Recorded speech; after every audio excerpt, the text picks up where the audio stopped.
لا يوجد؟ طيب لا بأس. خير، بسم الله. نبدأ إن شاء الله. على طريق الأمم. أما بعد، السلام عليكم ورحمة الله تعالى وبركاته. First and foremost, I'd like to apologize for the short delay with regards to our program. And inshallah, we'll do our best to make up for it in other parts of the program. I want to say Jazakallah khairan to all of the volunteers, community members, masajid, sponsors, and every single individual who put in effort to make this event possible. We ask Allah to put it on the scale of good deeds and to reward them for their efforts. To follow, inshallah, we do have a long day ahead of us, and this course specifically designed in order for us to be able to benefit. And before we benefit and before we tread that path, it's very important that we purify and rectify our intention and understand the reason why we came here. And that purifying and rectifying intention is the first step towards this journey. As Hafiz Hakami says, وَالنِّيَّةَ اجْعَلْ لِوَجْهِ اللَّهِ خَالِصَةً إِنَّ الْبِنَاءَ بِدُونِ الْأَصْلِ لَمْ يَكُمْ. That the intention, you make it solely and specifically for the sake of Allah Azza wa Jal, because the foundation in a building will not stand without a solid and concrete and correct, acceptable foundation, which is the intention. So we ask Allah to rectify our intention and to allow us to benefit from this course. Inshallah, to introduce our honorable guest speaker, our teacher, our beloved Sheikh, who has joined us all the way from the United States of America. And we thank him for coming out here. Traveling is not easy, sacrificing his time in order for us to be able to benefit. Sheikh Mufti Muhammad Munir was born and raised in Philadelphia, and before traveling overseas, he dedicated his youthful years, high school years, in studying the deen, learning the Arabic language. Then he moved on, he went overseas, he studied in Yemen for a few years. After that, Allah gave him the opportunity to study in the Islamic University of Medina, where he was accepted into a very competitive, rigorous program, Hadith. And after graduating, he was one of the few students whom Allah gave permission to move on to the master's, the magister. And alhamdulillah, he also finished that program, and he spent nearly a decade in the city of the Prophet ﷺ studying sacred knowledge. And soon after, he came back, and Allah gave him the ability and tawfiq to be able to help out the community through counseling, through da'wah, through lectures, and many other initiatives, ta'lifat, authoring. So we ask Allah to continue to bless him on that path and allow us to tread a similar one. The course we have ready for you guys today, inshallah, is the kitab we're going to be covering, written by Al-Khatib al-Baghdadi, and it's called Sharaf Ashab al-Hadith, the Eminence of the Hadith Adherents. Obviously, I don't want to speak too much. Again, I want to mention that our double platinum sponsor at Andalus Institute, our brother Muhammad, who joined us all the way from Barcelona, Spain, is with us today. And you guys saw the banner at the front. If you open your kitab, the book, you'll see a business card that belongs to Andalus Institute. So those of you who are looking to learn the Arabic language and have high aspirations, then I highly recommend that you take a look at the banner outside as well as the business card. You guys can speak to him in person, and inshallah, right before the break, we'll give him an opportunity to speak about the institute. So inshallah, without further ado, I'd like to welcome our speaker to the Fadl al-Mashhur. Bismillah ar-Rahman ar-Rahim. Alhamdulillah. Wassalatu wassalamu ala Rasulillah. Wa ala alihi wa sahbihi ajma'in. Naam, this is it? Is there a way we Bismillah. can lift the volume up through the... Bismillah. It's a little jumpy, right? Yeah, the volume is low. Testing. Use mine for now while we fix that one.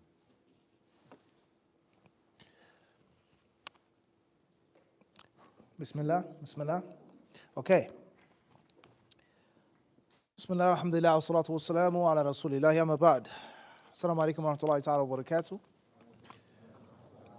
Sharafu Ashab al-Hadith, the eminence of the Hadith adherents. Al-Khatib al-Baghdadi died 463/1071. What was going on in the world, Muslim and non-Muslim, Islamic and un-Islamic, during the 11th century?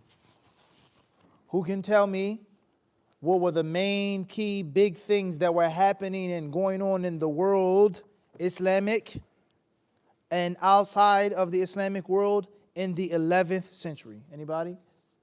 What was happening in the world? Who were the big key players?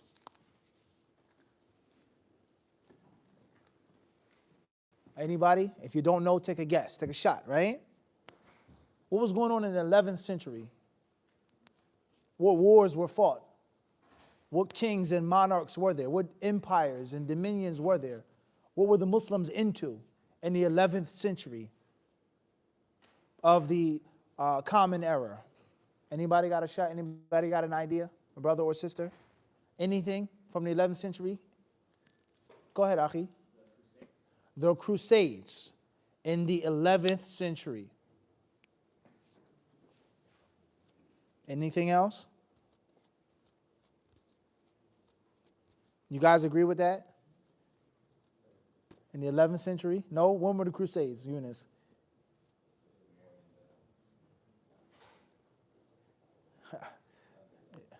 Huh?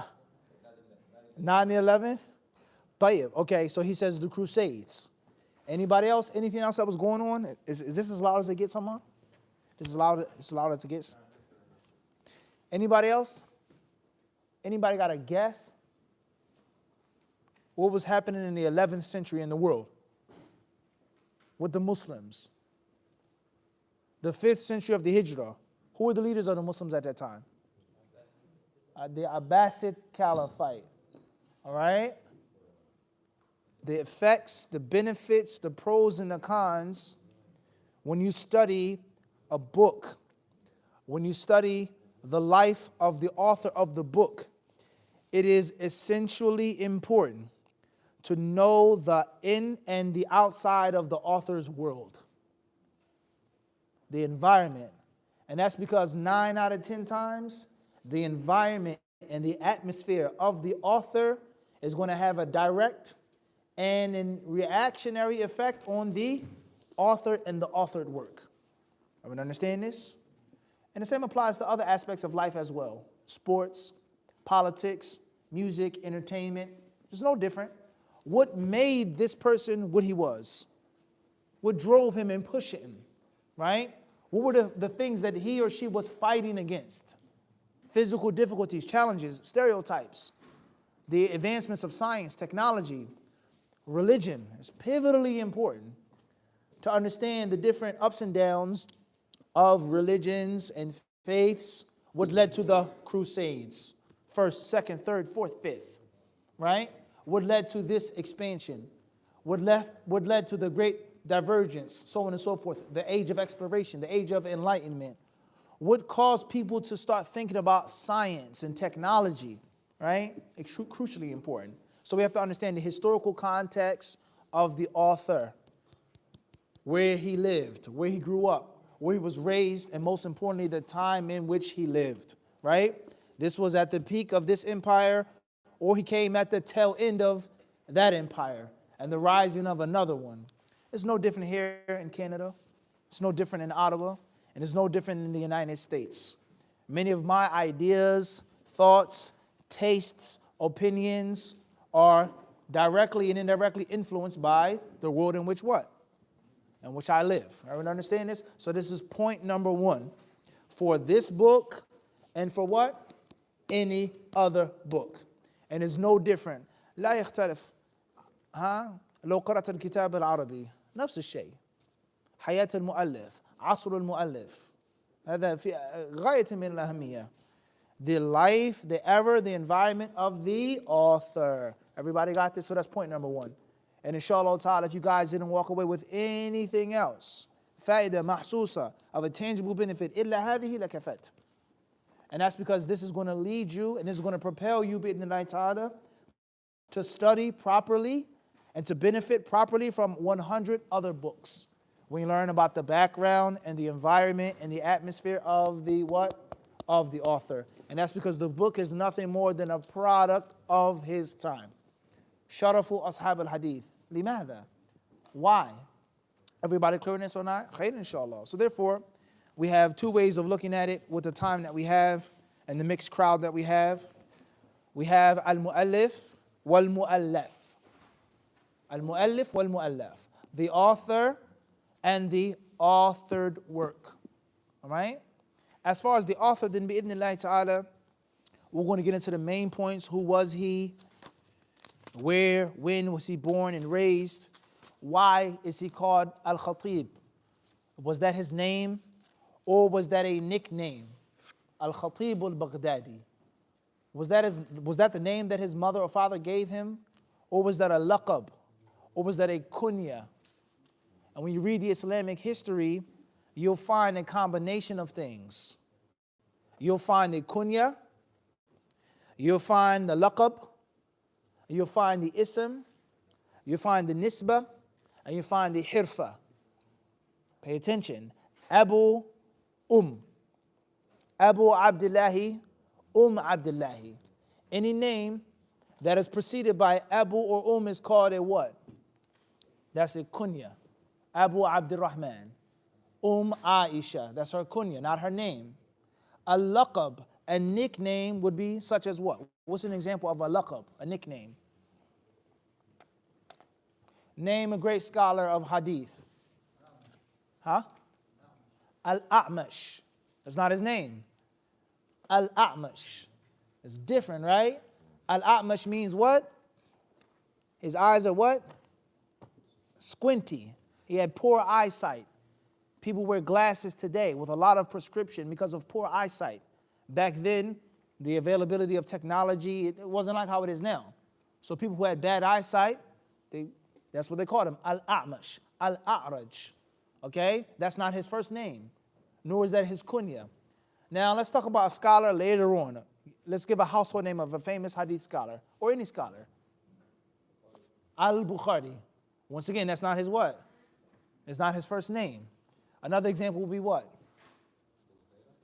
Abu Hurairah. Let's talk about hadith scholars, not tabi'een, salaf, a'mash. We want 7th, 8th, 9th, 10th, 11th century. Common household names of hadith scholars, or any scholar. Al-Albani. There you go. That's not his first name, but that's what he's known as, iconically. What else is there? Ibn Hazm? Ibn Hajar. Perfect example. The son of the stone. His father's name isn't Hajar. His first name isn't Ibn, but that's what he's what? Known by. Tayyib, come on, keep moving, guys. Ibn Kathir. Perfectly. That's a household name. His first name isn't Ibn, nor is his last name Kathir, but that's what he's known by. Anyone else? Muslim. Bad example. That is his first name, huh? Tayyib, anybody else? An-Nawawi. All right? There's more. Al-Dhahabi. Okay? There's more. Think about the name of a great ruler of the past. King, a monarch, a champion of Islam. Many different sub-names they had. Things that came before the actual name. Such as Al-Hajjaj, that's towards the end. Think about in the beginning of the name. Nuruddin. Nuruddin, right? Fakhruddin. Shihabuddin. Right? Shamsuddin. Nasiruddin. Correct or incorrect? Everybody got this? So therefore, when you study someone's life, especially from the past, Al-Khatib al-Baghdadi, what does his name mean? Was that his first name? Was it a nickname? Why and how did he get that name? All right? So bi'idhnillahi ta'ala, speaking on the author, his life, his background, his ethnicity, his genealogy, right? His education, his trips, his travels, and also his tribulations. This scholar was in jail. He was beaten. He was whipped. Imam al-Bukhari was put through scandal. Imam al-Nasai was accused of things. This scholar was in the citadel of Damascus, of Ascalon, Cairo, etc., right? And most importantly, the sickness and the death of the author. When and how he what? Died. Everybody understand this? And the other books that he wrote and left behind, his students, his critics, etc. Everybody clear on this or not? And then, bi'idhnillahi ta'ala, you're going to get into the mu'allaf, the book itself. What is the main subject or the main topic of this book? Sharafu Ashab al-Hadith. When was it written? How long did it take to be written? Was there someone who sponsored the authorship of the book, a patron, someone who paid for him to be free to write the book, right? What are the sources of the author in the book? What are the special features, the pros of the book? What are the cons of the book? Criticisms about the book, right? How applicable, to what extent is this book in the 21st century in a Western country such as Canada? Everybody got this or not? And most importantly, why did we pick it? What does the eminence of the Hadith adherents have to do with us and our daily lives? So that's what we want to talk about. And then after that, bi'idhnillahi ta'ala, we want to take mukhtarat, readings from the book. Samples, you sample the flavor of the book, special highlighted quotes from the book, and then bi'idhnillahi ta'ala we'll get into questions or confusions that you may have about the book. Everybody understand this? Is everybody with me? I need you guys to stay very close by because we don't have a lot of time. We're going to have to condense the information and we're going to have to move. Khairan inshallah. But I'm giving you the skeleton, the template, the outline, the blueprint to read and to study and to benefit from what? 100 other books. And what I'm trying to do, and we've been trying to do, alhamdulillah, is to implement the philosophy of a correct teacher. A proper teacher isn't someone who wishes for you to be attached to them. But a true teacher is someone who wishes the opposite. It's someone who wishes for the student to be detached from him. Everyone understand this? A woman, she feeds her child. She breastfeeds her child for what purpose? What's the purpose of breastfeeding? For the child to do what? On its own. To eat on its own, to drink on its own. The mother, she doesn't suckle the child with the intention of the child remaining attached to her for the rest of the child's life. Everyone understand this? So I'm giving you bi'idhnillahi ta'ala in summary, in condensed form, the blueprint to read and to study and to benefit from what? 100 other books on your own or with other teachers, and not to be attached and clinging to me. Everybody clear on this or not? Khair inshallah. All right. So bi'idhnillahi ta'ala, do we have a pointer? Do we have a laser pointer? You have a laser pointer, guys? Let's get to the PDF, inshallah. Everybody open up their book, Jazakallahu khairan. Let's turn to page. And before we get into this translation, FYI,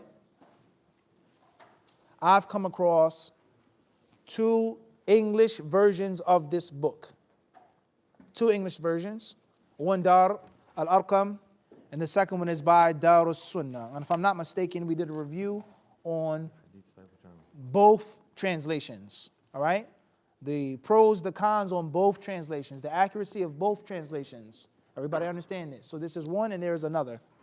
As far as in Arabic, هناك للكتاب عدة تحقيقات.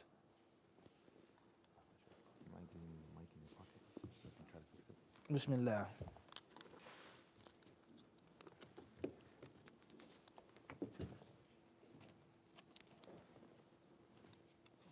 تفضل.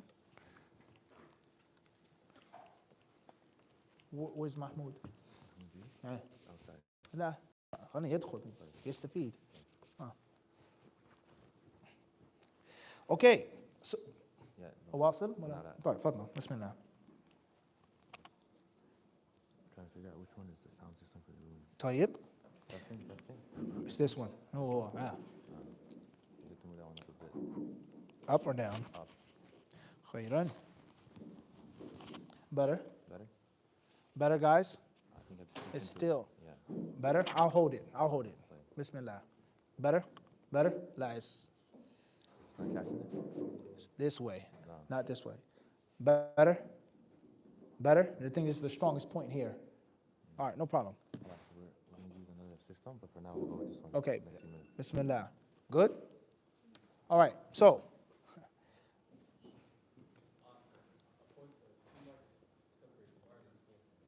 Yeah, this one is for... I don't think it's not interference, no. It's a difference, yeah. طيب, Bismillah. Better? Hello?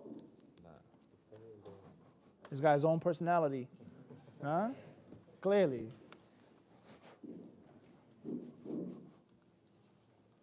Bismillah. We're going to use that speaker. They're just getting a stand for you to use for that mic. Okay. So we're going to set that one up. So for Okay. now, Perfect. 5 minutes. Right, no problem. No problem. Khair, inshallah. So therefore, those are the available versions of the book in English, according to my limited knowledge. As far as in Arabic, then the most popular version of the tahqiq is probably the version of Sheikh Amr Abdul Mun'im Salim. His tahqiq and his footnotes and annotation of the book. That's this nuskha here, Ammar? No. طيب. Let's go back to the لا هذا الإنجليزي عربي كذا. Sorry? لا, it's a different one. No, he has to move it down. Okay, طيب. Let's get to the first page, inshallah. Omar, let him worry about that. If you can just get to the first page, I'll be thankful.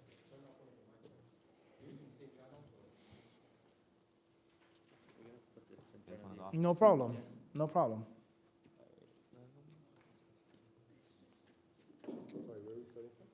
Go to the first page of the PDF.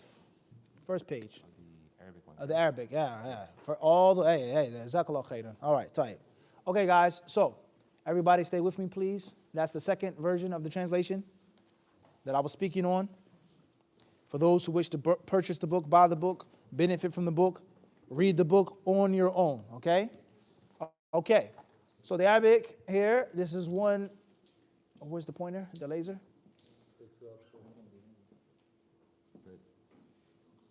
Oh, do you want to use laser? Yes, please. The middle button? La. The top one. Top?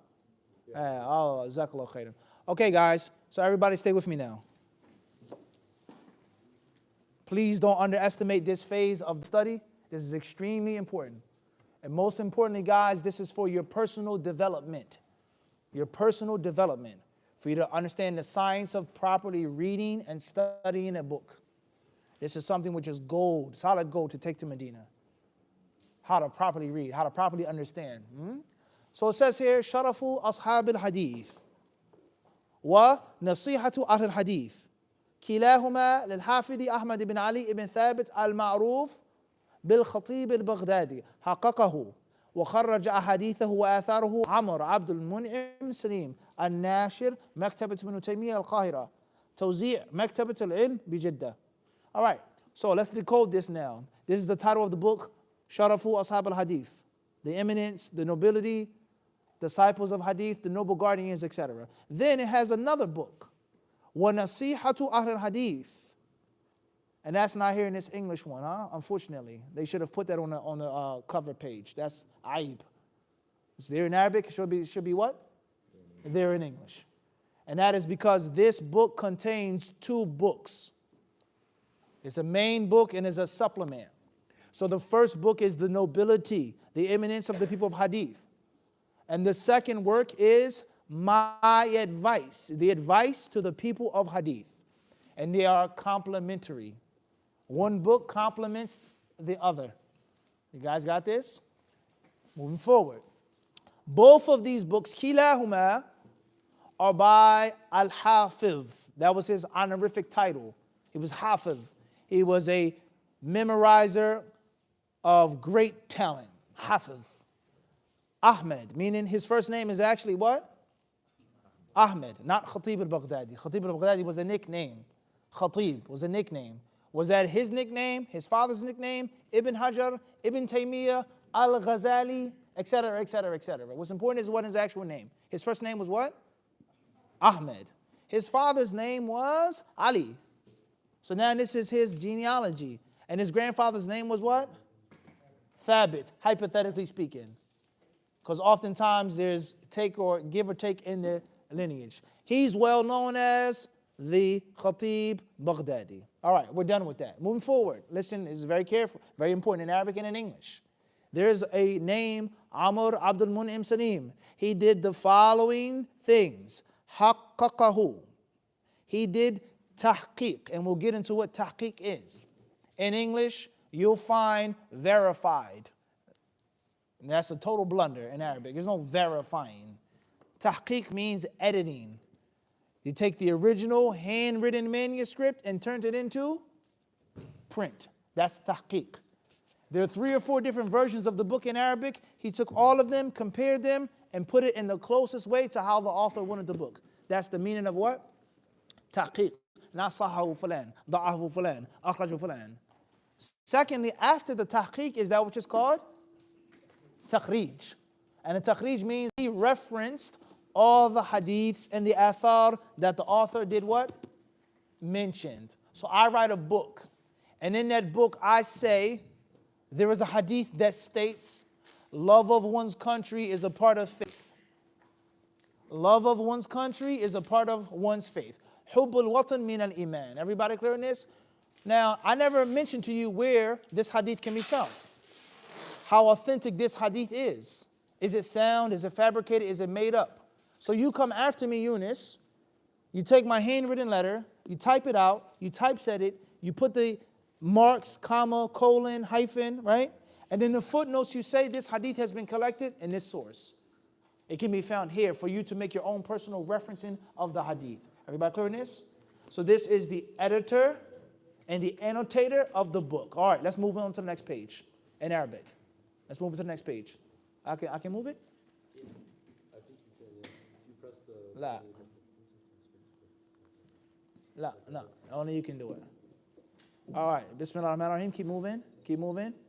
All right, that's when, what, go back up. When was the book printed? 1996. Al-Tabatul Ula. If you're a bookworm, if you're aspiring to learn from books properly, know when the book was first printed.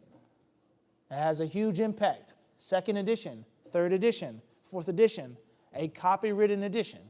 All right, next page. Stop. Okay, this is the editor's introduction. We'll skip that for now.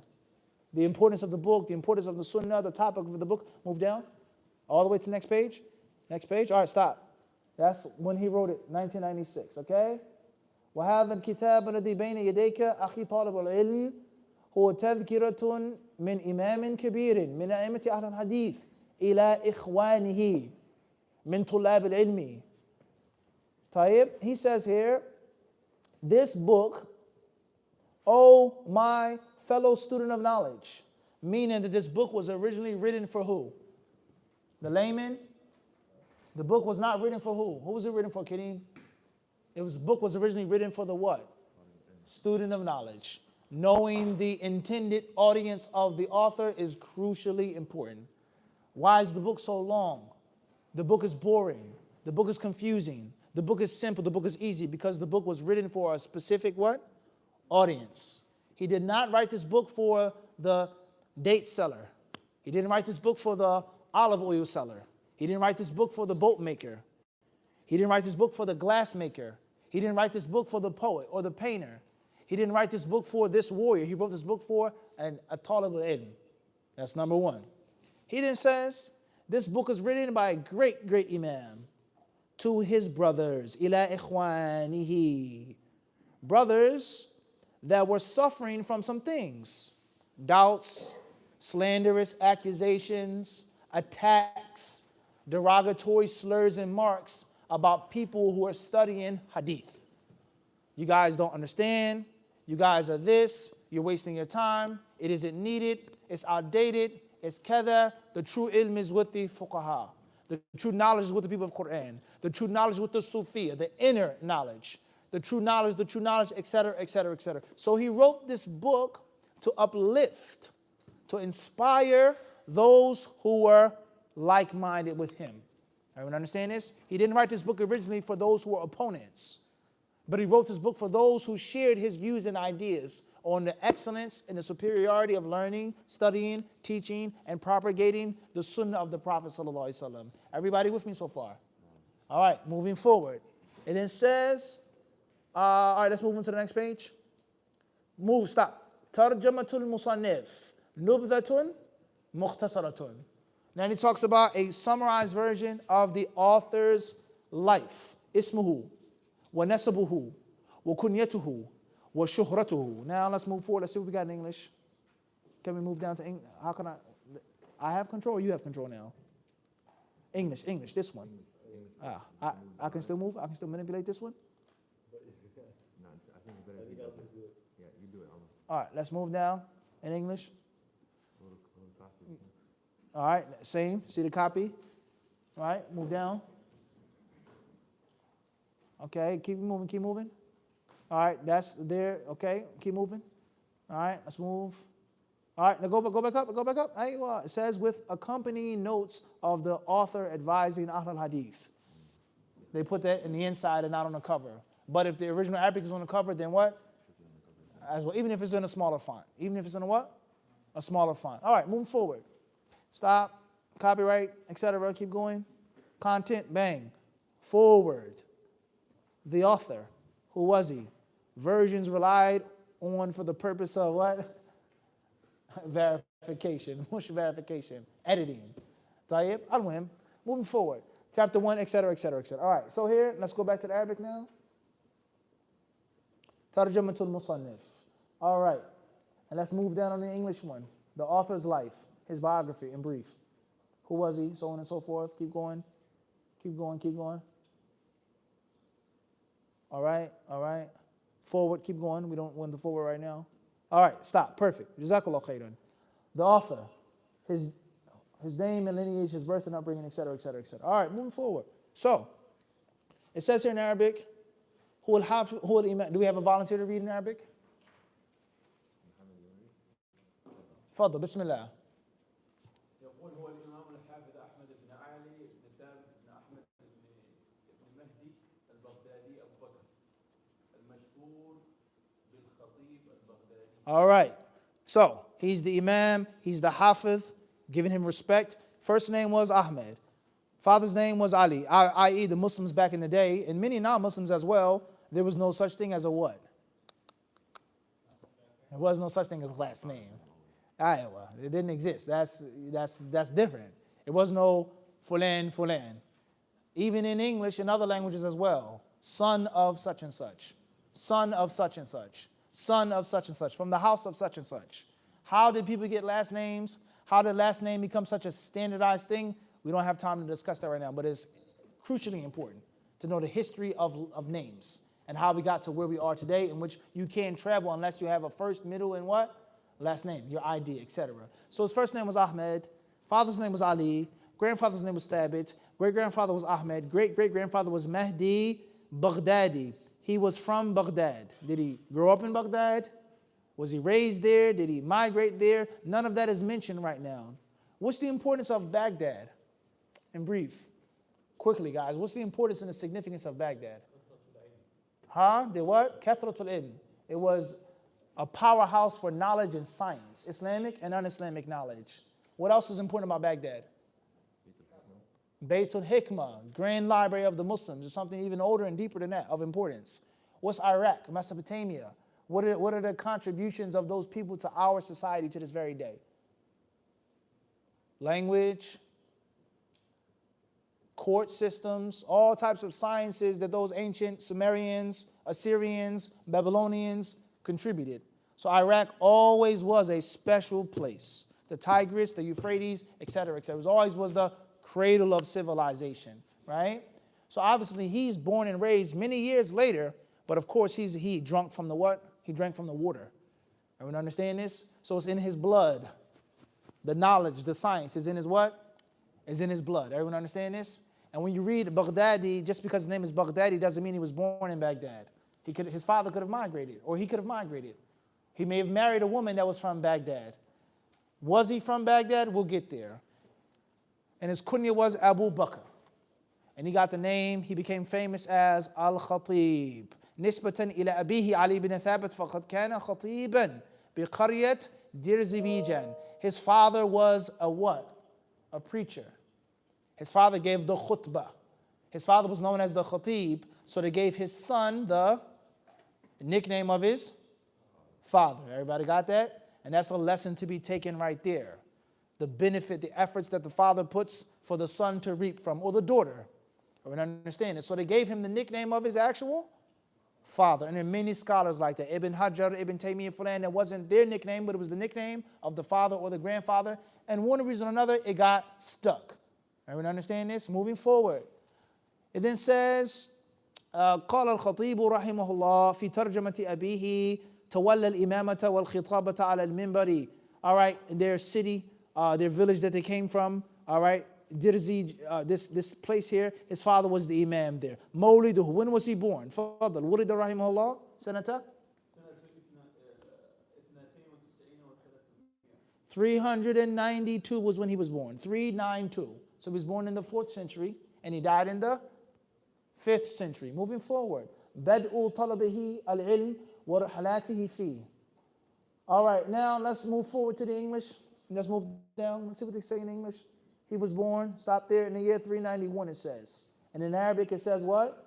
392. Discrepancy. Give or take a year. All right. It says here in English, he was born in the year 391.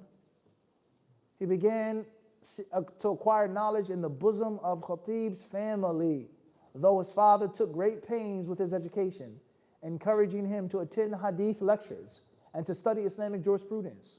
He first began attending lectures when he was 11 years of age. Then he began to travel in order to acquire knowledge of Hadith when he was 20 years old. He traveled to Basra, Nishapur, Al-Sham, Mecca, and other places.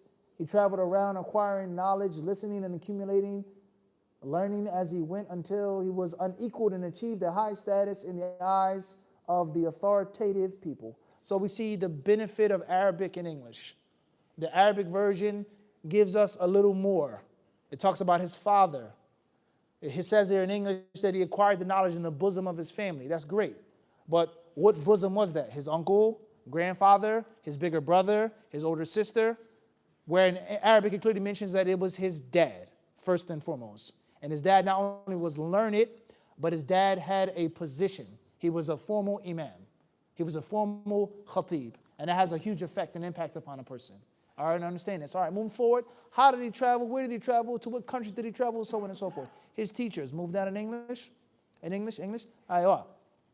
As for his teachers, he heard from a very great number of sheikhs. The most prominent of them included many scholars that he learned from. These are some of them. And you guys can read this by yourself in English and in Arabic. What's important is from that which determines the caliber of a scholar, from that which determines the caliber of a caller to Islam, a student of knowledge, is his pedigree, who he learned from, by yourself, self-taught, one or two, or a plethora of scholars.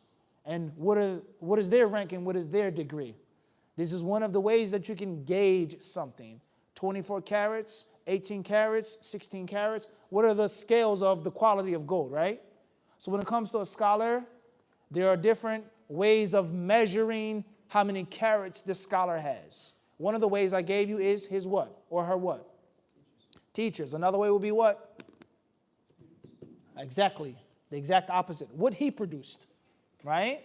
There's a third way, which is la shak, what he left behind of actual authored works. And there are other ways of determining how many what? Carats. How pure is the gold? Everyone understand this or not? Someone comes, he has no teachers. I heard this sheikh, I met him, I read this chapter. There's a problem. Okay, no problem. You learned from these scholars. Who are your students? Actual talabat al-ilm that have learned from you, that have benefited from you. Can you point them out? What books have you written? This is a problem, right? And this is one of the ways that we have been tricked and deceived and duped. Unqualified people speaking and talking about Islam. Everyone understand this? Unqualified people speaking and talking about Islam. And one of the ways that you determine someone's qualifications is who they learn from and what they produce. And that's because production proves with what is a person busy. You're in a library 8, 10, 12 hours a day. You don't have time for this nonsense on the side. There are actual living, walking, talking proofs and evidences of this person's knowledge. The time, the efforts that were spent in producing these students proves that that person was busy with what? Knowledge. As far as speaking, talking, kalam, then that's what? That's easy. All right, moving forward. Let's go down in English. His students. All right, not in Arabic, akhi. Only in English. Keep the Arabic. Go back up to the Arabic. Keep the English there. His students, his what? His belief. As far as his beliefs, meaning what was his aqidah? What aqidah did the author have? Was he upon this group, this sect? Did he believe in this? How pure was his aqidah, right? Moving down in English, the scholars praise for him. That's another way of what? Determining? La shak. Move forward in English. All of these different ulama, what they said about him. His written works. Stop. As far as Khatib's written works, he wrote many. Abu Sa'd as-Sam'ani said al-Khatib wrote 56 works. Al-Dhahabi mentioned all of them in As-Siyar. Most well-known of them being Tarikh Baghdad. It consists of 106 sections, and it is without equal. There's no one who wrote a book like Tarikh Baghdad. All right, then it talks about his death. He died in the year 463 after the Hijrah. Makki Rumaydi al-Khatib became ill in the middle of Ramadan, and his condition worsened on the first of Dhul Hijjah. Right? It says he entrusted the execution of his will to Ibn Khayrun, and he bequeathed his books to him and distributed all of his money in charity and to the scholars of Hadith. He died the 7th of Dhul Hijjah in the year 463 after the Hijrah. And then on the Tuesday morning, his body was taken out and it was brought to the western quarter of Baghdad, and it was carried by the judges and the notables of the city. Prayers were conducted over him by Abu Hussein ibn al-Muhtadi Billahi, who made takbir over him 4 times. After which he was buried beside the grave of Bishr al-Hafi. Imam Ahmad rahimahullah ta'ala is quoted to have said what? Baynana wa ahl al-bid'i al-janaiz. He said between us and the innovators is the funerals. Meaning who's coming to my funeral, who's coming to your funeral. How many people and the quality of the people. People wailing and shrieking, people fighting over money, this and that, versus true solid people coming to pay their duty, their respect, to pray over you. And numbers do mean things. Not like when people say numbers don't mean things. That's not true. That's a lie. Numbers are important in Islam and outside of Islam. And the Prophet ﷺ, he tells us about the virtue of a Muslim who dies, and he has how many people pray over him? 40. إِلَّا شَفَّعَهُمُ اللَّهُ فِيهِ. 40 men who stand over a dead Muslim, they pray for him. Allah will what? Accept their intercession. So that's 40, let alone 4,000, 40,000. Ulama, fuqaha, judges, warriors, nobles. That proves what? Yidul ala shay.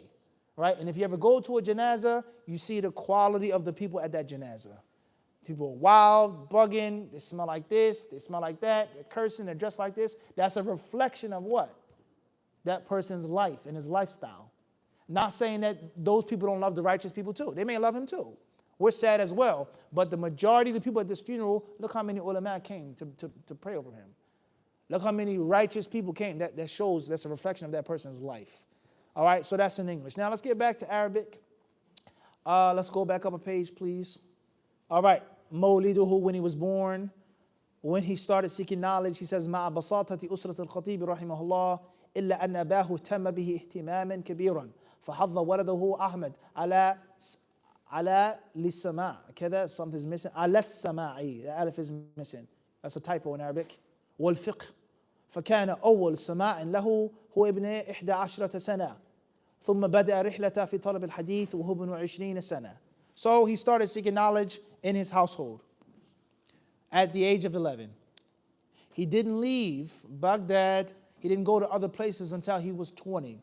This goes to show from the etiquette of learning and studying is to soak up and to swallow the knowledge that you have in your locale first.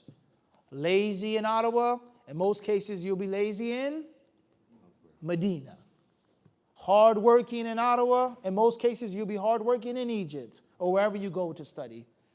Everyone understand this? Stingy and greedy with your time in the Western country in which there's so many distractions. Family, friends, sports, politics, food, style, clothes, fashion, etc.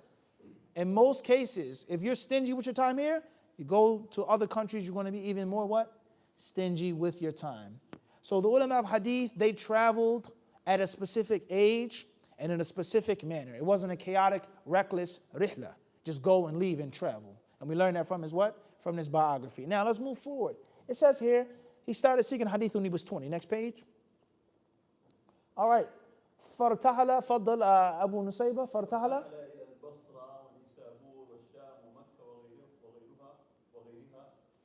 فتوف وحصل وسمع وجمع. اتفاق الأقران وبلغ المقام عند أهل الشأن. طيب. So then at the age of 20, he traveled to the main centers of knowledge in Iraq, such as Basra. He went to the Far East. He went to Nishapur, lands of Persia. All right, different countries bordering or inside modern-day Afghanistan, Iran, the centers of knowledge, right? And then he also went to Sham, Syria. And he also went to the Levant, right? And he went to Mecca, Hijaz, of course, Hajj, Umrah, to learn from those scholars there. فَطَوَّفَ. It doesn't say فَطَافَ, but it says what? فَطَوَّفَ, يعني أكثر من الطواف. He moved about. He was hungry. He was diligent. I want to learn from anyone and everyone that I can. He wanted to soak up all available knowledge. وَحَصَّلَ. لَيْسَ حَصَلَ وَحَصَّلَ. And he filled his bag with ilm. It became heavy. He stuffed so much knowledge in his sack. Hasala, right? Then it says, وَجَمَعَ. He gathered all of that knowledge until he went above and beyond his peers, his aqran, right? In which there's jealousy. We started off together, you supersede me. You're light years ahead of me, then the jealousy comes in. And I have to attack you and say things about you and criticize you. But weren't you guys best friends in Medina? Weren't you guys sitting, eating, drinking the same thing? Yeah, but that was back then. That's because your scores dwarfed my scores. And that's the reality of human beings. Human being by nature is a jealous creature. He's envious, except for those who fight themselves and stifle it and suppress it. All right, that's a long lecture in itself, and how the people of Hadith, the scholars of Hadith, under any circumstance, are they exempt from jealousy? They're humans. And I would advise each and every one of you to read the life of Imam al-Bukhari and the people that were jealous and envious against him, and how he went through so many hardships and he suffered greatly because he had so much talent, and he unfortunately made some of his teachers, not peers, made them look small, right? Read about Imam al-Bukhari's life. We've done many lectures on this. And this is crucially important with regards to the West, with regards to talking about people and criticizing people and refuting people, all right? Oftentimes, it's based off of this. And ulama, they've spoken on this at length. كلام الأقران بعضهم إيش؟ في بعض فاق الأقران. Moving forward, this also shows us is that when you're studying, you want to be professional. You're not here to make friends. You're not here to make people smile. I'm here to learn and to benefit. And if Allah allows me to exceed you, then so be it. If Allah allows you to be better than me, then what? So be it. It's bigger than your own personal aims. So you have to be a professional when you seek knowledge. It's not about personal agenda. It then says, وَبَلَغَ الْمَقَامَ. And he was acknowledged by the masters of those sciences. وَأَمَّا مَشَايِخُهُ فَقَدْ سَمِعَ مِنْ عَدَدٍ كَبِيرٍ جِدًّا. Moving forward, he mentions al-Burqani. And al-Burqani, that's the student of who? Tilmidhu man. Who can answer this and get a gift, a prize? Al-Hafidh al-Burqani. He's the prize pupil of who? Think. Baghdad, 4th century. Who was who in Baghdad of the 4th century? لا يا أخي. You got the century right. ابن الدربار هذا في المغرب. Andalusia, the Spain, Grenada, that's لا. فضل يا أخي. لا, close enough. Muslim wasn't from Iraq. Muslim was Nishapur. And Muslim died before then. فضل يا أخي. لا, 3rd century. Close enough, but yeah, it's later on. Go ahead. Santa. Barakallahu feek. Inshallah, you'll get your gift. Daraqutni was the MVP, right? Of the 4th century from Baghdad. When did Daraqutni die exactly? What was Daraqutni known for? Al-Ilal, Ahsanta, Barakallahu feek. What else was he known for? Insane memory. There's more that he was known for. Ahsantum, very good. MashaAllah, it's commendable. Hard-working, talented students, I admire and I respect. I take my hat off for you. Perfect answer. Jazakallah khairan. All right, moving forward. So from his teachers was Al-Burqani. And Burqani was the direct disciple of Daraqutni. Daraqutni. قال الذهبي وهذا الشأن كل حافظ يروي عن الكبار والصغار. All of his teachers, fulan, fulan, fulan. Dhahabi says, and obviously Dhahabi was years later, he's writing about his biography. Listen carefully to this Zaqai now. He says, and this is the case with every master. He narrates from who? Al-Kibari was-Sigar. Everybody got this? There is no prejudice. Anyone that I can learn from, I do what? I learn from. Kibar and Sigar. Prejudice, bigotry, gender, race, what you look like, how handsome, you're a little ugly, you're a little skinny, you're a little this, you're this. La. That's not how you reach mastery. You have to put on a blindfold and what? Take from it. And that's a qaida Dhahabi says. هكذا شأن إيش؟ كل حافظ. Anyone who became anybody was someone who indiscriminately took and learned. Everyone understand this? And that's a big problem with us today. How discriminations with regards to people. I won't take from him because of this person's race. I'll automatically take from this person because this person's race. Or it's a woman, so she can't tell me anything. Or it's a man. What can a man tell me about women's issues? Many women, they think like this. A man, he can't explain this to me. He can't relate to me. He doesn't know how I feel. He doesn't know my emotions. That's erroneous. That's from shaitan. I understand this? You come from this side of the border, you have nothing to offer me. You're this age, you're too young, you have nothing to offer. You're too old, you're outdated, you have what? Nothing to offer. It's all from the tricks of shaitan, blinding you from taking the knowledge. Moving forward from the fawad. تلاميذه فضل أبو نصيبة حدث عنه ابن ماكولا كذا والحميدي وابو الفضل ابن خيرون والمبارك الطيوري. ابن الطيوني والجماعة كبيرة منهم شيخه البرقاني. Allahu Akbar. His own teacher did what? Learned from him. That's another tarbiyah lesson. His own teacher did what? Sat on the carpet at his feet. Ahlul Hadith. That's why they were superior. There was no bigotry. I can't learn from you. I'm your teacher. La. You have something to offer me? What? Hat. Jazakallahu khairan. We learn from each other. We benefit from each other. We trade knowledge. There's no I'm above you. I'm your master. So la. You give me a faida, you give me nasiha. And that's a part of ilm al-hadith. Riwayatul akabiri ish? Anil asagir. All right? Moving forward. نسبته إلى الشافعية. تقرأ هذا ها؟ تفضل. Move the page down a little bit please.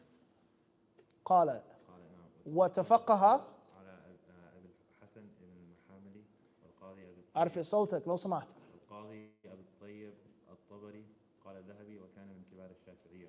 طيب, his ascription with regards to fiqh was that of Imam Shafi'i rahimahullah ta'ala.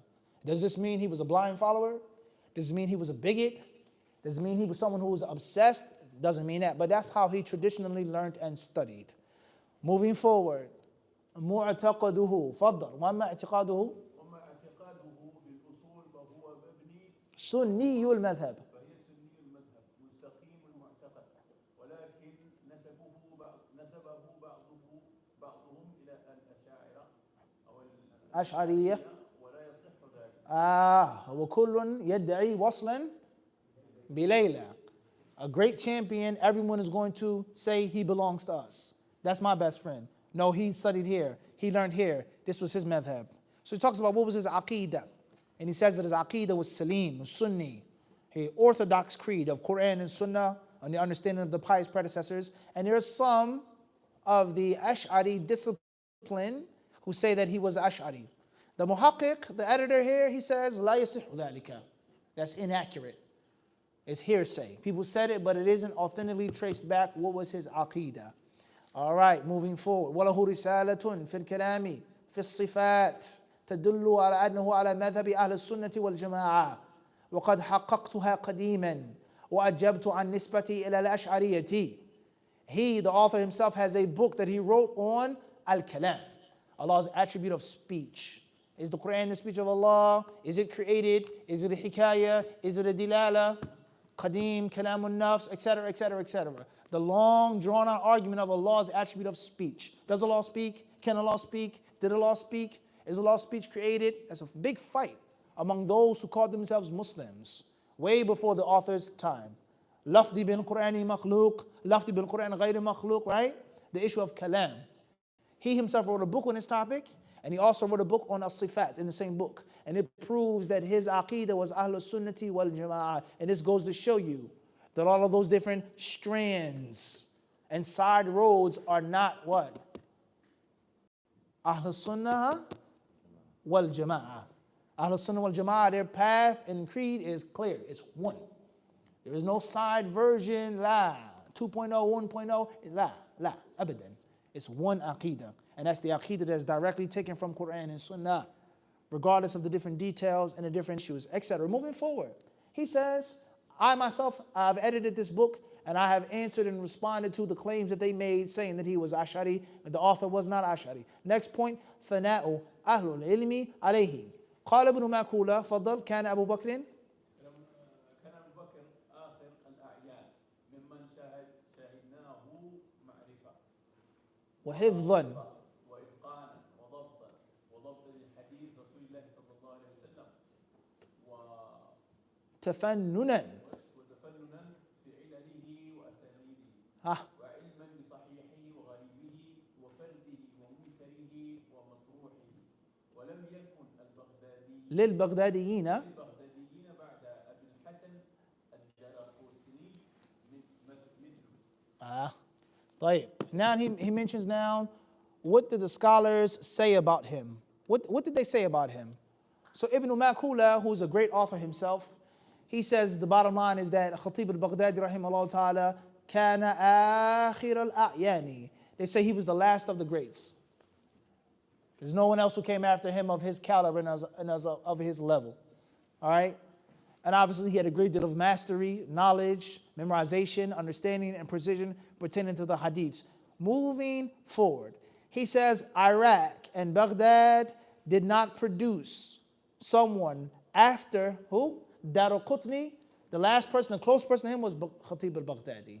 And of course, being compared to a great person in itself is greatness. For there to be an argument and a comparison, that is an act of what? Greatness. Who's better, this one or that one? The one, when he's good, but he's not as great. The sheer fact that he's being compared, that proves what? That gives him high status and stature. All right, let's move forward. For now, let's move forward. Let's move all the way down. In Arabic, move down. All right, stop. F1. Mu'allafatu, fadda. Mu'allafatu, his books that he wrote. وَمَا مُؤَلَّفَاتَ طَيِّب. All right, we mentioned that in brief. Wafatu, when did he die? We also mentioned that what? In brief. Let's move down in Arabic. Stop. النسخ المعتمدة في التحقيق. Which version did the book come from? Amr Abdul Mun'im Salim, he lived so many years. He lived in a different country than the author. So how do we get a printed book from a book that was written with, in most cases, a quill, or reed? Skin, paper, papyrus, whatever, parchment. Where does the book come from? Extremely important. And this is one of the problems that we find in the English translations. They do a translation and they don't mention where they got it from. What version are you using? Because I can make something up and say, Fulan said it. Right or wrong? I can put something together and say, this is from your memoirs. And any great man or any great woman, it's a qaida of life, has been lied on. Anyone who's great, regardless of his religion, anyone who's famous and popular, people have lied on, intentionally or unintentionally. So what letters did he say this in? What language was it written in? Who had access to the letters? There's a science of forgery, right? And they're high-class forgeries. Things that you think are authentic, but in reality is what? All right, so therefore the scholars of hadith and in the science of editing, they tell you which manuscripts they use to type it out. That's what's meant by an-nusakh al-mu'tamada. And then the muhaqqiq he mentions, he says, اعتمدت في تحقيقي على النسختين. There are two versions. A microfilm, huh? And that is Darul Kutub al-Misriya. Obviously the muhaqqiq is Egyptian. He's from Egypt. والثانية هي مطبوعة في تركيا. And the second one is the actual printed version of the book from Turkey. And he mentions the codes that he's going to quote or use in the footnotes because they're different versions. He has one version, he has another version. A typo, let alone an aqidah issue, a hadith issue. Did the author really say that, or is that a mistake from the scribe? Everybody understand this or not? Next page in Arabic. All right, and these are the copies of the what? The manuscripts. Is this Khatib al-Baghdadi's handwriting, or is it the handwriting of his student? I wrote the work myself and then entrusted it to you as my student. Or I died and you had access to my books in a will, right? Or I'm sitting in the library and I'm telling you what to write. I'm dictating to you. On this day, etc., etc., etc., such. Or a sheikh is reading or reciting and the students are writing down. So who wrote this? Many books in Arabic, alhamdulillah, are from the original handwriting of the author. And other books that are in the handwriting of a disciple, of a student. So this is what the original book what? Look like. Everybody got this? Imagine reading this, huh? Who can read one word from this? From this? Anybody? Bismillah ar-Rahman ar-Rahim doesn't count. That's obvious. Who can read something from this? Anybody? Kabir Surah, huh? Bismillah. All right, let's go. Yalla. Kilma wahida.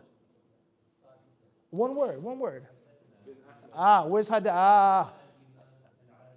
Where are you at? Right here? Haddathana. What's that right there, though?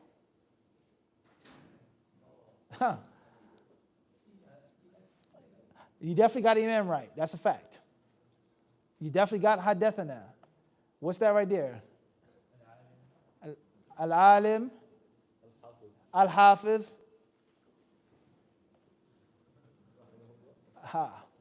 وهكذا. You guys get it or not? Tayyib? Let's try over here. What's that word right there? All right, let's move this out of the way. Look here, guys. This is an easy one. Sabil al-Huda. وهكذا. There's a science in which you learn how to read manuscripts. And you have to type what? The manuscript. This is something that we learned in the College of Hadith and also in the college or in the master's program. And I can tell you, first and foremost, horrifying experiences. Literally, of sitting for hours, deciphering, decoding half of a page. I remember, I'm not going to mention that story right now. That's too deep. What's important is that's the original manuscript. Move down. And this slow down. This goes to show you guys is that this is a sifting process or weeding people out. You can read this manuscript, then let's talk and debate. You can't read that. You haven't tasted the punishment. 4, 5, 6 hours typing, reading something, right? It's nothing for us to discuss. Sifting process with regards to knowledge and science. I have an argument and a debate with a doctor.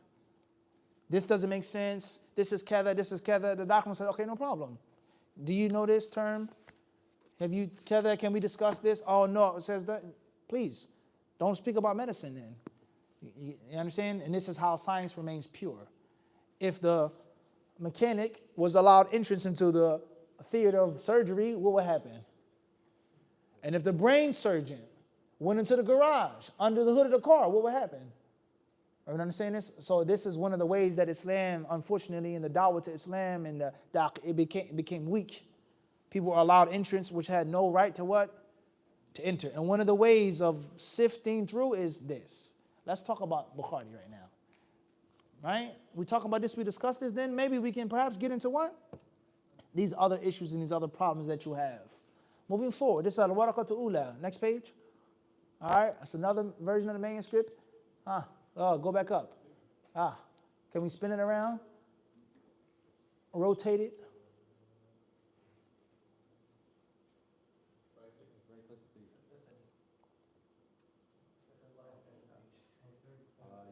You see the arrow, represent the arrow?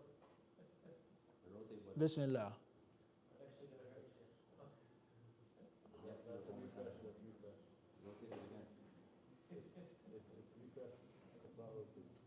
All right, no problem. We keep moving. We keep moving, guys. Keep moving. All right, stop. Slow down. Slow down. والجزء الثاني من كتابي شرفي أصحاب الحديث تصنيف.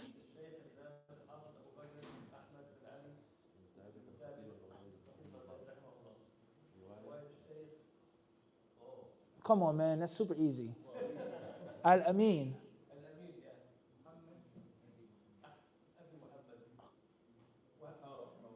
لا لا لا لا Hibatullah. Moving forward. La, the same thing. La, the reading. Or Ahmed ibn? You guys get the point. Man qala. Arab, grammar. Anna or inna. Right? طيب. You guys get the point, huh? You guys get the point. All right, next page. وهكذا, next page. The last page of the manuscript, etc., right? Stop. Then it says al-juz al-awwal, and this is the actual beginning of the book. This is the narrator from the author. The narrators from the author. Who took the book from the what? From the author. It has to be authentically traced back. And obviously that's a long discussion with regards to Islam and how Islam has been kept safe from distortion and perversion, from addition, from omission, because of the isnad. Al-isnadu min ad-din. وَلَوْلَا الْإِسْنَادُ لَقَالَ مَنْ شَاءَ مَا شَاءَ.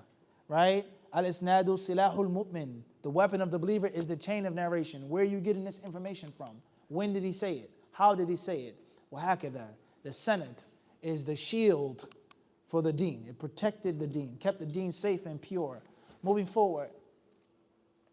Move down. All right, these are all the different narrators and students, when they heard it, etc., etc., etc. And all, you see their qualifications. Half of the imam. All right, moving forward. Tayyib. All right. This is still the what? We're still dealing with the what? The sanad. And the sanad ends with the actual?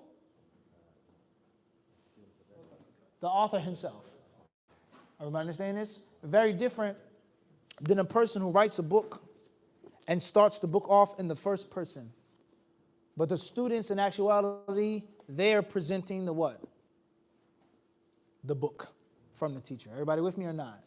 To my Yunus? Tayyib, next page. All right. Bismillah. It says here, Alhamdulillah الذي اصطفى الإسلام دينا لصفوة بريته وبعث به المرسلين الذين اختارهم من خليفته وجعلهم قوامين بشريعته وعلى ملته الذابين عن حريمه عاملين بسنته نحمده حق حمده ونسأله التوفيق لرشده ونرغم إليه في المزيد من فضله وصلى الله على خاتم رسله سيدنا محمد أفضل النبيين وخير الله من الخلق أجمعين وعلى صحابة الأخيار المنتجبين وتابعين بلسانه إلى يوم الدين أما بعد. So we see here the linguistic, the eloquence of the author and the rhythmic style of the book. There's nothing wrong with rhyming. Rhymes are permissible, right? There's nothing wrong with that. There's nothing wrong with being smooth and sweet with your pen. Penmanship is okay in Islam. It's flexible, right? How you want to, as long as your content is solid. Moving forward. وَفَّقَكُمُ اللَّهُ لِعَمَلِ الْخَيْرَاتِ. He makes dua. Who started off his book making dua for the reader? I'lam rahimakallahu. It wasn't something that he innovated and made up. From the etiquette of writing a book and from the etiquette of teaching is to make dua for the learner. Is to be kind to the learner. Pray for the learner. Not being harsh and cruel to the learner, but wanting good for the one who's learning from you. This is from the most important manners of the people of knowledge. So he goes on making dua, okay, etc. He says here, he talks about the atmosphere and the environment in which he lived. He says, وَفَّقَكُمُ اللَّهُ لِعَمَلِ الْخَيْرَاتِ وَعَصَمَنَا وَإِيَّاكُم مِّنْ اقْتِحَامِ الْبِدَعِ وَالشُّبُهَاتِ فقد وقفنا على ما ذكرتم من عيب المبتدعة على السنن والآثار وطعنهم على من شغل نفسه بسماع الأحاديث وحفظ الأخبار وتكذيبهم بصحيح ما نقله إلى الأمة الأئمة الصادقون واستهزائهم بأهل الحق فيما وضعه عليهم الملحدون الله يستهزئ بهم ويمدهم في طغيانهم يعمهون وليس ذلك عجيبا من متبع الهوى etc. He talks about why he wrote the book. And the book was a reactionary response to the people that were slandering and attacking and defaming. The people were talking a lot of trash about the Hadith adherents, the scholars and the students of Hadith, those people who were heretics, mubtadi'ah, people that had innovated in the religion. They brought new things in the deen. And of course, one of the easiest ways of allowing your baseless heretical views to gain acceptance among the Muslims is to isolate. This is the interpretation of the Quran according to me, according to this one. Even though the Prophet ﷺ clearly explained what it was. The Messenger of Allah ﷺ clearly showed us what's meant. But the hadiths are ahad, or they're made up, or Bukhari lived 200 something years after the Prophet. Now we can analyze the interpretation. We understand this? So these people here, they came with their innovations, their bid'ah, their shubuhat. And of course, if you want to get rid of an idea or an ideal, you have to get rid of who? Who do you have to eliminate or assassinate? The person who upholds that what? And you do that through defaming them, through assassinating their character. Once I get the people to look down upon you, to say things about you, then what you're saying isn't of any importance. I understand this? So therefore he wrote this book in defense of the people of Hadith, defending their honor and showing their excellence in contrast to what their opponents were saying about them. That's primarily. Secondarily, there were people who weren't necessarily innovators. There were people who weren't heretics, but they were affected by that speech, and they began to say things about the people of Hadith, such as the who? Fuqaha, the madhabi people. Everyone understand this? So it starts here, and then the arguments that they were making against them, it trickled down. And some people who weren't innovators, they begin to take a derogatory stance against the what? Ashab al-Hadith. Don't busy yourself with ilm al-Hadith, even to this very day. And I'll say this without trying to offend anybody, but the truth is the truth. You go into the Islamic University of Medina, the last place for you to go is where? Kulliyat al-Hadith, last place. And you'll find very unfortunate statements like, the West doesn't need Hadith. Stop and think about that statement. Listen to this. The West, that includes what? UK, North America, South, all of that is the what? The West. The West doesn't what? Doesn't need Hadith. This statement is not made by a non-Muslim. It's not made by a zindiq, a munafiq. This is someone who prays, who makes hajj, who makes zakah, who studies the Quran, who studies fiqh. The West is not in the need of what? Hadith. Doesn't need it. The whole of Canaan doesn't need what? Hadith. Why are you going to the college of Hadith? The West only needs fiqh. The West only needs aqidah. The West only needs adab and akhlaq and iman boosters, so on and so forth. One brother, alhamdulillah, not mention his name, he was in the college of Hadith, and he left, he quit. We asked him why. He said, my grandmother doesn't need to know about Imam al-Bukhari. I mean, his grandmother's a Christian. So he said, I need to give my grandmother dawah, and I can't tell my old Christian grandmother about Imam al-Bukhari, hadathana wa akhbarana.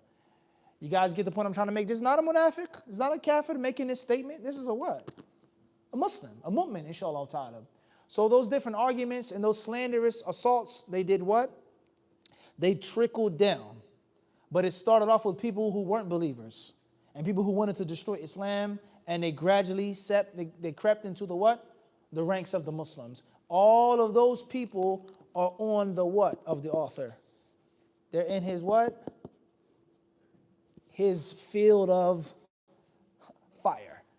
You understand what I'm trying to say? He started off with them, then he what?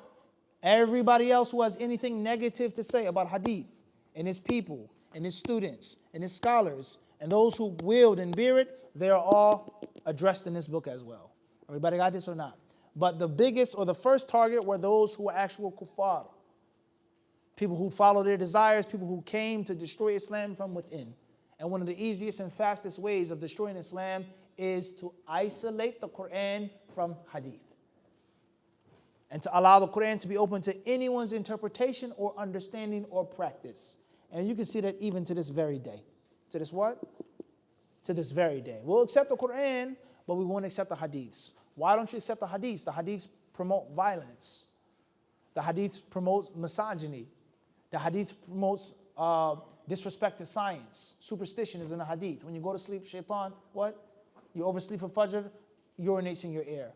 When you go here, this demon, this jinn, that doesn't make any sense.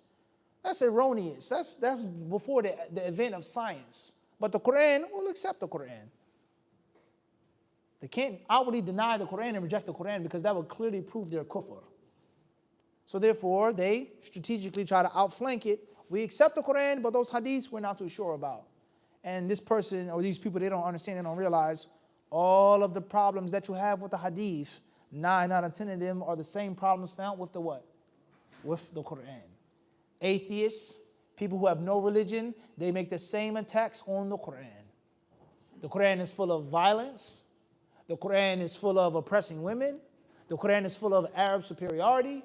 The Quran talks about superstition, demons, angels, jinnis, right? 7 earths. How is there 7 earths? 7 heavens, etc., etc., etc. And that's because a person doesn't realize what he's getting into, and in most cases, until it's what? Until it's too late. You guys understand this or not? And it's all from the danger of disrespecting the people of Hadith and the sciences of Hadith. So this is why the author did what? Wrote the book. Clear or not? All right, let's move forward. He goes on to talk about these people. Move down, move down. All right, stop there. And then he starts off with the first narration. The first narration. Khayr inshallah. All right, tayyib. So therefore, we've gotten to the groundwork of the book. Right now, we don't want to read anything directly from the book. Let's now, inshallah ta'ala, go to the index. I have a volunteer reader, inshallah. The contents. Let's get somebody else. Let's get some more participation. Who can volunteer to read for the contents? Fadl ya akhi. Please raise your voice. We're on page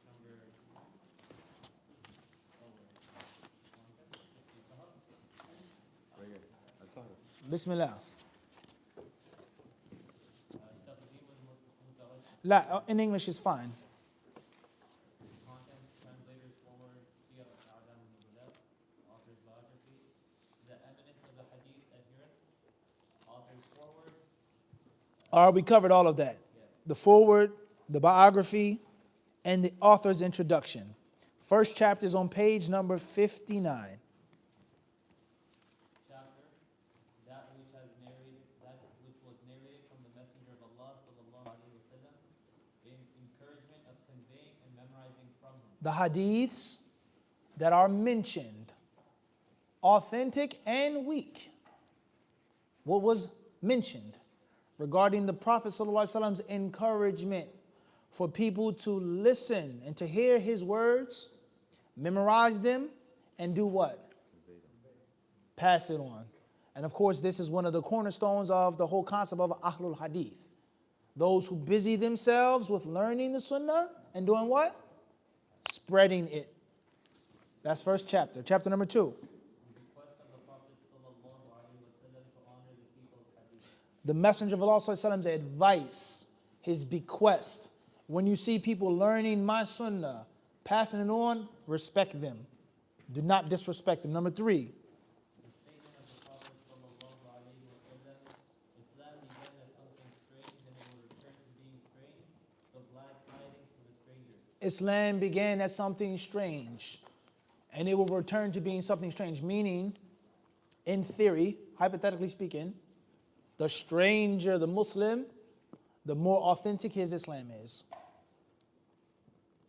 If you wanted a hypothetical principle. And what we mean by strange, we're not talking about things in which aren't a part of the religion. How you dress, how you eat, specific things. But you pray 5 times a day. You don't have a girlfriend. You don't have a boyfriend. You don't have this type of mortgage. You don't do this. You don't go out here. How can you guys have a party without music, etc., etc., etc., etc.? In most cases, that's proven the purity of your deen.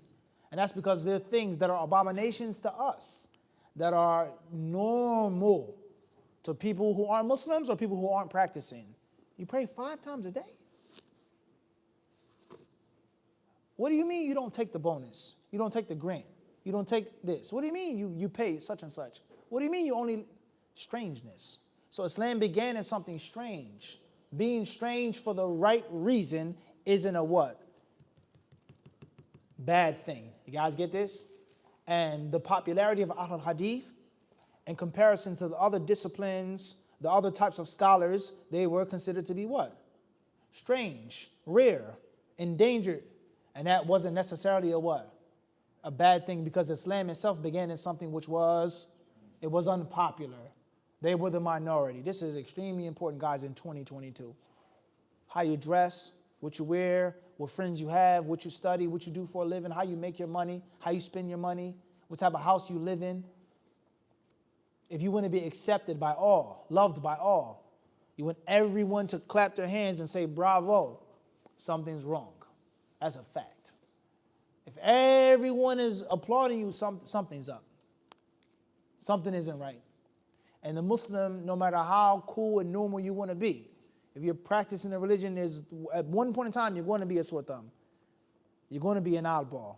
How you dress, what you eat, what you can and cannot do, the sports you play, etc. You can't have both worlds fully. Partially, yes. Certain things in this dunya you're allowed to enjoy. It's not haram to have this, to get this, to make this. That's fine. But you can't get every single thing from A to Z in this dunya and also have a successful life in what? The hereafter. And if this was understood, it would save us from so much confusion regarding different fatwa. It's lawful to sell alcohol. It's lawful to buy this. It's lawful to invest in this because the Muslims have to live. The Muslims have to enjoy. The Muslims can't be strange. I don't want my daughter going to school and being picked upon. I don't want my son going to school and be looked at in a funny way. So therefore, dressing like this isn't sunnah. Having this isn't obligatory. Covering your hands and the face, that's not from the deen. So the fatwa to become more and more watered down for more and more worldly acceptance. You understand this? So the Muslim, no matter how normal you are, there has to be an extent of what? Strangeness to you. And if not, something fundamentally wrong with your Islam. Moving forward, next chapter. Statement of the Prophet ﷺ, my nation will divide into 70 odd sects. It's going to be division among the Muslims. Every group isn't going to be upon that which is correct. Next. The statement of the Prophet ﷺ, there will continue to be a group of my nation who prevail upon the truth, and they will not be harmed by those who forsake them. No matter what happens to the Muslims, no matter how many people lose their lives, how many people may leave Islam, how many schisms and groups the Muslims splinter into, there are always going to be one group that remains pure. What is that one group? Who are they? The author explains that. Next chapter. The statement of the Prophet ﷺ, the trustworthy from among every generation will carry this knowledge. Meaning those who bear the knowledge, who busy themselves with it, memorizing it, studying it, teaching it, they are hypothetically what? Trustworthy. The fact that they're busy with the knowledge and the science day and night, that has to prove that they're what? They're trustworthy. Next point. The Hadith disciples being the successors of the Messenger sallallahu alaihi wasallam. The Hadith disciples being the successors of the Messenger and conveying from him sallallahu alaihi wasallam. Next chapter. The Prophet sallallahu alaihi wasallam's description of the faith of the Hadith adherents. Keep going. Hadith adherents being the most worthy of the Prophet sallallahu alaihi wasallam due to their continuing prayer upon him. If there was anyone that had the closest relationship to the Prophet ﷺ, then it'll be those who spend their mornings, their afternoons, their evenings, sallallahu alaihi wasallam, sallallahu alaihi wasallam, sallallahu alaihi wasallam. You read one page of a hadith book, how many times are you going to say sallallahu alaihi wasallam? In 5 minutes. You may study 50 pages of fiqh without saying it what? Once. Shafi'i or other than Shafi'i fiqh. You may spend an hour studying the Arabic language without once saying, it's a fact. You may study tafsir.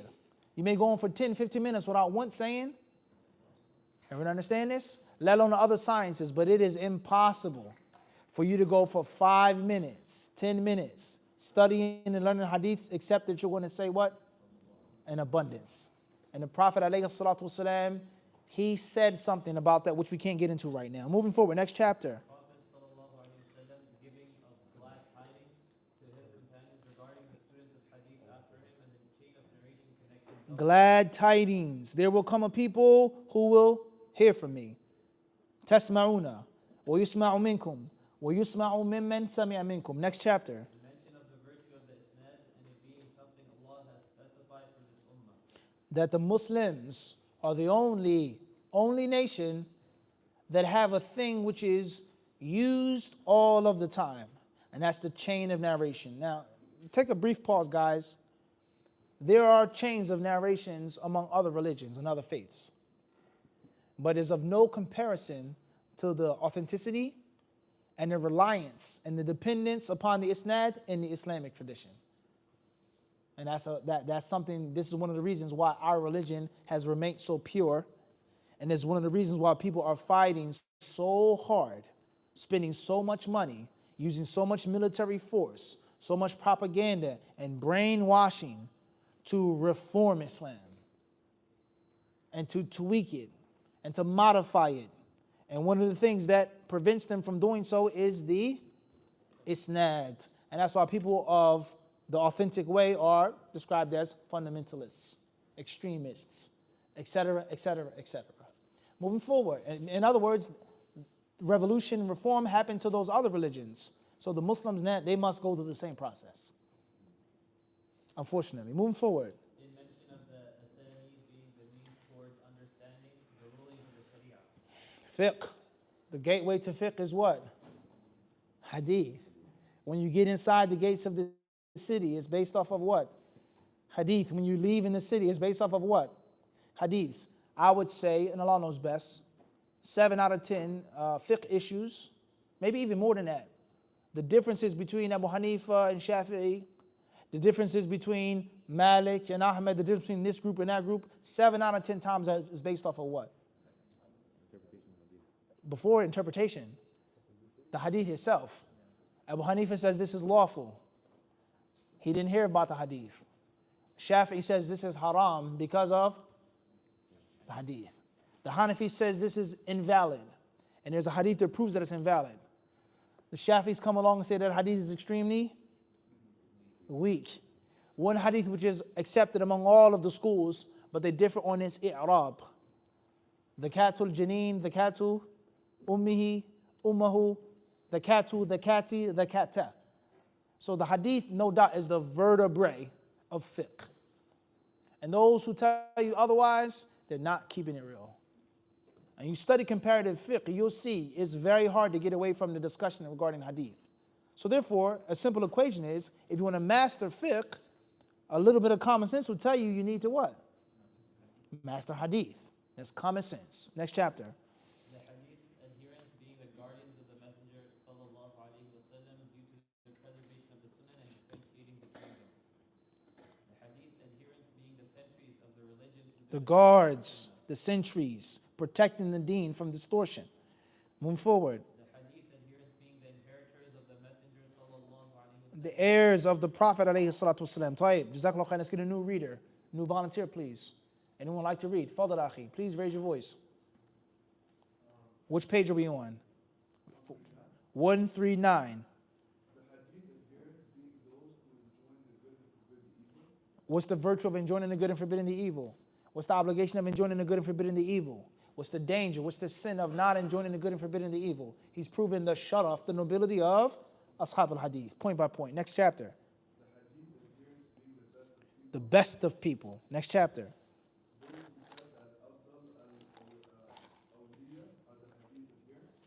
Oh, Abdal. Awliya. These terms are familiar to what group? What's the Badal? Who are the Abdal? Anybody know who the Abdal are supposedly? Who are they? Anybody ever heard of this term? Abdal? What about Awliya? A wali. What's a wali? Who's a wali? Huh? A friend of Allah. That's a heavy statement. It's a heavy statement. The friend of Allah. Huh? What do friends do for each other? Right? A person who has no friends. You have a powerful friend, a wealthy friend, an influential friend. You don't know much about Islam, but Fulan is my what? That's my man. All I gotta do is call him up. Hey, I read this. What's the meaning of this? I now have direct access to the sacred knowledge because he's my what? Friendship is utterly powerful. So just the word, a human being being the friend of God Almighty, that's serious. Huh? How much harm is going to come to that human being? How much worry, how much distress if the creator of the heavens and the earth is his friend? It's deep. Right? So therefore he says that the people of Hadith in reality, not saying that they're the only friends of Allah, but they're at the top of the list of Allah's awliya. Right? And obviously that's a very long discussion, huh? Moving forward, next chapter.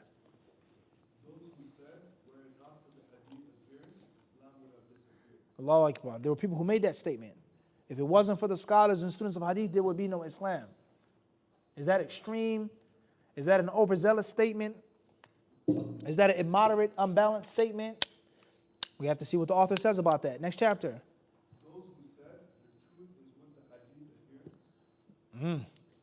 The hadith adherents being the most worthy people of salvation in the hereafter. Take questions now or? The virtue of those who travel in the pursuit of hadith. The virtue, the rewards, the blessings of those who leave their homes to learn Hadith, to seek Hadith. You're wasting your time going to study Hadith. Stay in Ottawa, right? There's no purpose. You don't need to go and seek Hadith. You have Maktab al-Shamila. There's Google. There's Dur al-Bahiyya. There's Ahl Hadith. There's this website, that website. You going to learn and study Hadith is what? It's a waste of resource. Huh? Fadal. Achieving goodness in this world and the hereafter by listening and writing hadith. Whom from amongst Khalif set aside a share in the grave and mouth for the hadith adherents. The Khalifa, the Caliph, he gave money to the Hadith adherents. Fadal, that's a virtue. That's a reason why he did that. Enticing the young to hear al-hadith. Young, starting them off on the right foot early on. Who said, a man must force his son to listen al-hadith. There were those who had the opinion that a man must force his son to learn. Those who encourage their children to listen to al-hadith. Those who dispraise the elders who did not listen to al-hadith. Who said the hadith should continue to be read until one dies. There's no stopping. There's no finish my studies. I'm done. I graduated. I'm a scholar. I'm old. You study, you seek Hadith, you learn the Sunnah from the cradle to the grave. Next. The strength of the evidence of the hadith disciple. ثبوت حجة صاحب الحديث. You're quoting from a scholar of the 7th century. I'm quoting the Messenger of Allah. Who's going to win that fight? You understand that? I'm giving you the chain of narration. I'm quoting directly from the book. You're quoting from a summarized version. Who's going to win that fight? I'm telling you what the Prophet ﷺ said in 15 different occasions. And you're bringing me one view, one opinion, one cultural practice. Who's going to win that fight? Everyone understand what the chapter means? Moving forward. The description of those who desire hadith and those who are disinterested. Both. Right? Love for the hadith adherents being a sign of being from Ahl al-Sunnah. Ahl Sunnah. Allahu Akbar. Hate for hadith and its people being a sign of the innovator. Like I just explained. Marginalizing Islam. Isolating different aspects of Islam. Tayyib. Those who gather between praising the hadith adherents and dispraising the people of opinion and abhorring kalam. Ahlul Kalam. Rhetoric. What was narrated regarding the reward of persevering hadith and conveying it? Who said seeking hadith is better than acts of worship?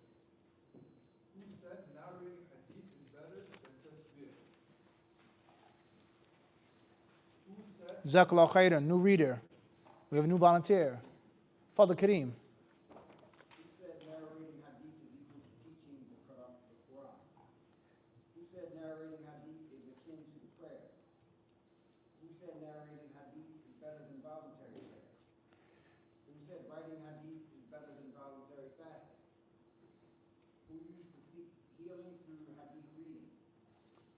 Mentioning Umar ibn al-Khattab's prohibition of narrating hadith and the explanation of its regions and its meaning. Mention of some of the narrations from the companions and their followers, which encourage preserving, spreading, and recalling al-hadith. Who from amongst the police wish to narrate al-hadith and view that he, the hadith masters, are the best of scholars? Those who take pleasure in narrating and sitting with hadith adherents. Mentioning the bestowment and honoring of the hadith adherents seen in the dreams of the righteous. Mentioning some of the narrations that may be obscure to those who hear them and clarifying the obscurity that occurs in their apparent wording and meanings. Narration regarding Sufyan al-Thawri. Narration regarding Mughri ibn al-Dabi. Regarding the narration of Sufyan al-Thawri. Regarding the narration of Malik ibn Anas and Abdullah ibn Idris. Reports from Sulaiman ibn Mihran al-Amash. A similar section narrated from Abu Bakr ibn Ayash. Last but not least, page 299. and advice to the people of al-Hadith. Type. Jazakumullah khairan. All right, guys. So whenever you buy a book, any book, always read the contents. Always read the introduction, the foreword, the prologue, the preface, and try your best to skim through and read the index of any book that you have. It gives you a summary of the book, an idea of the book. You may not have time to read the book. You may not want to read the book. But if you have a good memory, then bi'idhnillahi ta'ala, it's going to cut down, it's going to save you tons of time when you need to find something. Learned people don't necessarily memorize all things. A doctor, a good lawyer, doesn't always memorize every single thing. But the difference between a great lawyer and a good lawyer and a poor lawyer from someone who knows nothing of the law, is that the lawyer, good, great, elite, they know where to do what? What's something that's iconic in a law office? The firm is always tons of what? Books. And the author, he says this, whoa, wait a second. Bang. So the thing that you get from reading the contents, reading the index, is that you know if and when you have the need to find something, what? Where to find it. Wait, I heard that. Okay, it's here. You guys got this or not? Because you as a human being, you have limited ability. You may not have the ability to memorize everything. But if you know where to find it, then you automatically are ahead of the pack. Everybody with me so far? And the proof for that are lawyers and doctors. They don't memorize everything, but they know where to find it quicker than the average person. You agree with that, Kareem? Right, moving forward. So this is from the fawaid of reading the introduction and reading the contents of the what? Of the book. So the author here, he's mentioning what the Prophet ﷺ said and what has been narrated from the Messenger of Allah ﷺ regarding the excellence and the superiority of his sunnah, his hadiths, and those who deal with them. Those who spend their time hearing, memorizing, learning, and teaching, spreading, and conveying.